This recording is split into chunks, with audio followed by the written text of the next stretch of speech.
As I mentioned, the president is enjoying high approval ratings overall as he marks his first 100 days in office. So let's go ahead and dig into those numbers with CBS News Director of Elections and Surveys, Anthony Salvanto. Anthony, always a pleasure. So your latest poll found President Biden is maintaining relatively strong approval ratings as we close in on those first 100 days. Put this into context for us. Should we have expected him to get more or less support? Hey, Lana, good to talk to you. How you doing? More or less, well, in context, and that is really the right question, that 58%, well, let me show you compared to recent presidents. George W. Bush at 56, just about the same 20 years ago. President Obama had a bit more of a honeymoon coming in, as he did during that economic crisis. He was at 68%. It did go down from there a bit, but he was higher than Biden is right now. Biden is higher than Trump was at his 100 days. And at that 58, there's something similar here that's happened after that first 2009, that first year of the Obama administration, and that is that presidential ratings became even more partisan than they already were. There were always some of the opposite party, some Republicans who supported Obama, or at least approved of him right there at the outset. Then that dissipated. There were some Democrats, certainly, who approved of the things that George W. Bush was doing early on. That doesn't really happen anymore.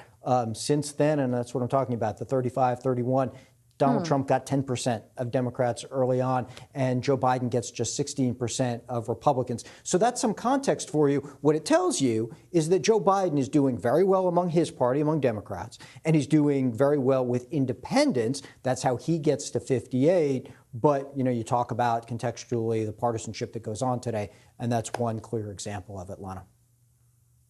Yeah, absolutely. That's a really interesting graph, Anthony.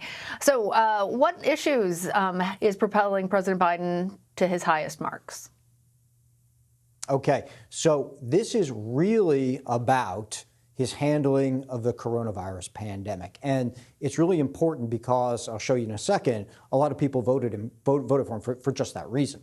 At 2/3 here saying he's handling the pandemic well. And then even more specifically, Lana, there's this 72% total approval of how he's handling the vaccine distribution. And that's really important because you'll remember his administration set that as a marker going forward. 100 days, they were going to have a successful rollout. So people think that that's happening. Even, back to Republicans for a second, even almost half of Republicans say he's doing a good job on that, even if they don't approve overall. So that's what bolsters those numbers. He does do well across a lot of other measures. You'd mentioned in an earlier segment, approval for withdrawing troops from Afghanistan, approval on the economy. But this is really what's underpinning it. And I would add this very quickly, Lana.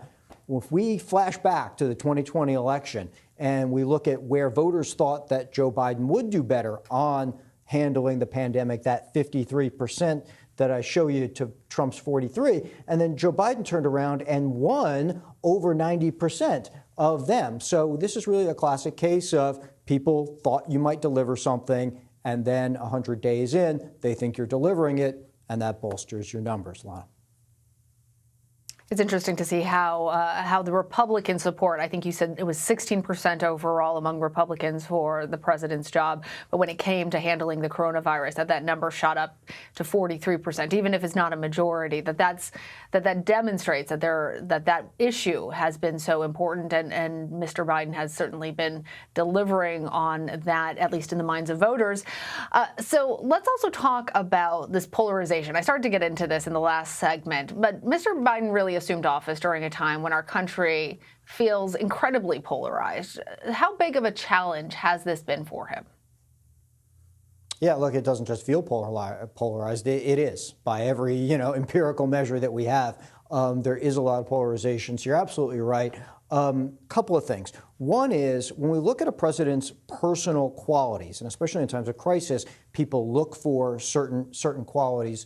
We see that a majority give him high marks on being presidential, also use descriptors like competent, like focused. So that's number one.